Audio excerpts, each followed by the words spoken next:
Assalamualaikum warahmatullahi wabarakatuh. Perkenalkan, nama saya Eka Melina Olivia, NIM F2A023017.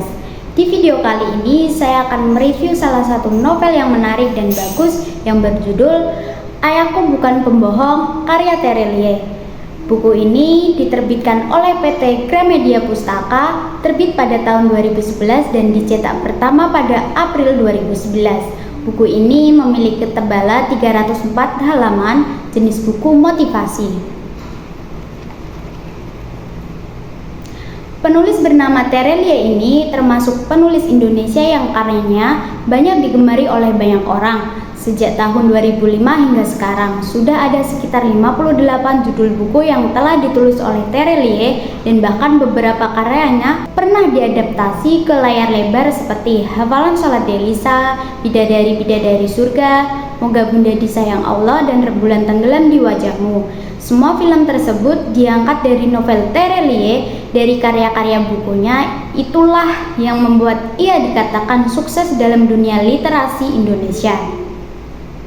Nah, ketika anak-anak mendengarkan suatu cerita yang hebat dan tak masuk akal, mereka akan mempercayainya. Namun, ketika sudah dewasa, pasti mereka tidak mau mempercayai cerita tersebut dan malah menganggap cerita tersebut adalah bohongan.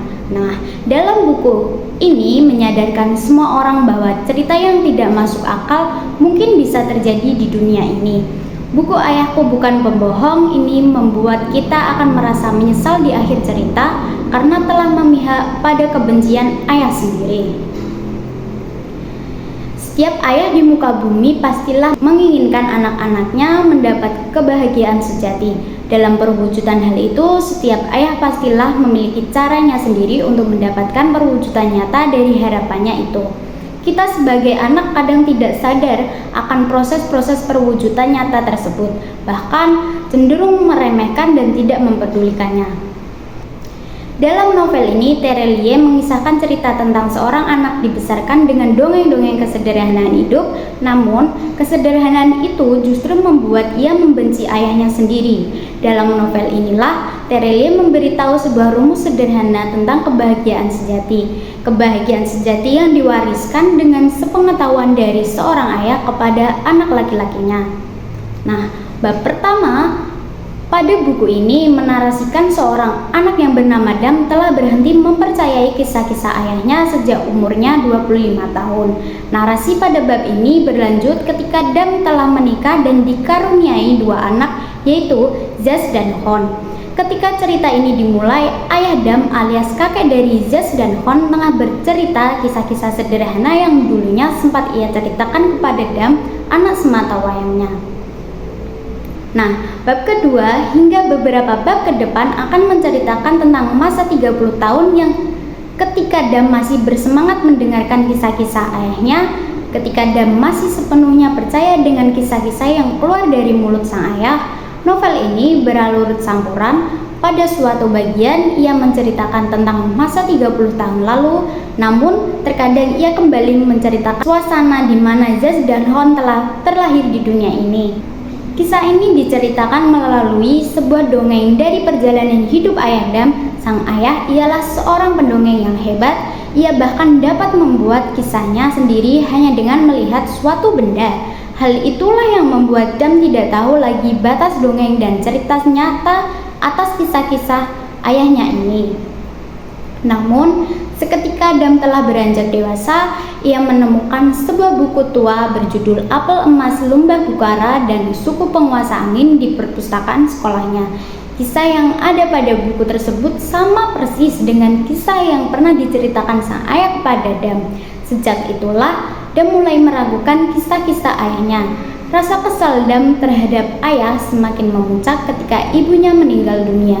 Sang ayah yang tidak pernah memberitahukan Dam ketika ibunya sakit dan tidak pernah mengusahakan kesembuhan ibunya, dan malah mempercayai terhadap omongan si Raja Tidur yang menurut Dam juga hanya cerita bohong ayahnya yang mengatakan bahwa ibu tidak bisa disembuhkan dan hanya kebahagiaan yang dapat membuat ibunya bertahan sejauh ini. Kenyataan inilah yang membuat Dam membenci ayahnya setidaknya 20 tahun Hingga suatu ketika ayahnya meninggal. Saat itulah Dam mengetahui kepastian atas kebenaran cerita-cerita itu, beberapa kejadian yang ketika sang ayah dimakamkan. Saat itulah bahwa untuk pertama kalinya ketika Dam sadar selama ini yang dipikirkannya tentang ayah adalah salah besar. Semua cerita yang diceritakan ayahnya semasa hidup adalah benar adanya. Dari situlah Dam mulai merasa menyesal karena tidak mempercayai cerita-cerita dari ayahnya.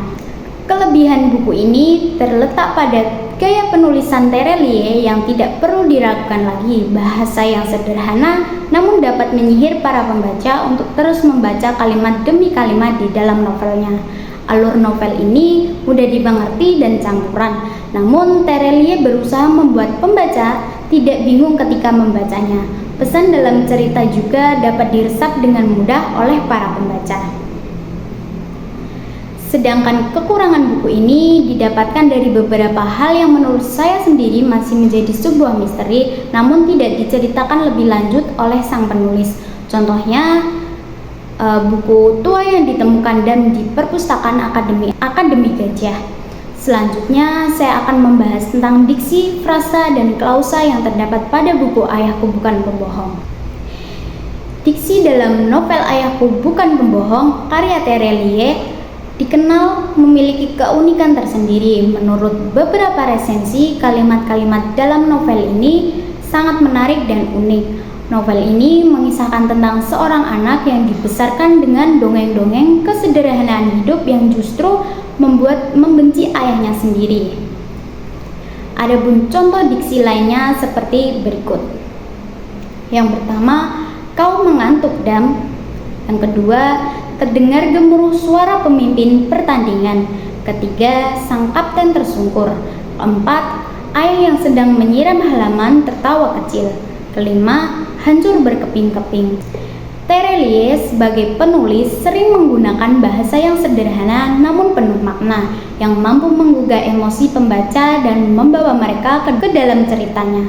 Dalam novel Ayahku Bukan Pembohong karya Terelie terdapat berbagai frasa yang menarik dan menggugah emosi pembaca.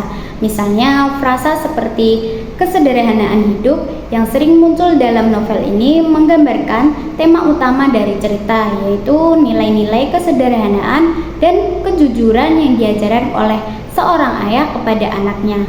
Frasa lain yang menonjol adalah cinta ayah pada anak, yang menunjukkan ke dalam hubungan antara karakter utama dan ayahnya, serta kebahagiaan sejati yang menjadi pencarian karakter dalam perjalanan hidupnya. Contoh frasa yang ada pada novel Ayahku Bukan Pembohong, yang pertama, rendah hati. Yang kedua, keheningan mengukung langit-langit. Ketiga, kerongkonganku tercekat, dadaku menyempit seperti ada yang terenggutkan. Dalam novel Ayahku Bukan Pembohong karya Terelie, klausa-klausa yang digunakan seringkali mengandung makna yang mendalam dan emosional. Misalnya klausa seperti kapan terakhir kali kita memeluk ayah kita, atau mengapa wajahnya lantas bilang kita sungguh sayang padanya.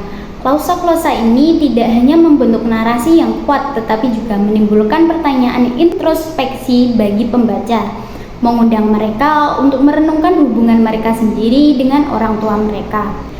Contoh klausa yang ada pada buku Ayahku Bukan Pembohong. Yang pertama, pembawa acara pertandingan terdiam. Yang kedua, pelatih memberikan instruksi dengan pengarah suara. Ketiga, aku mengangguk-angguk seperti latihan yang menarik.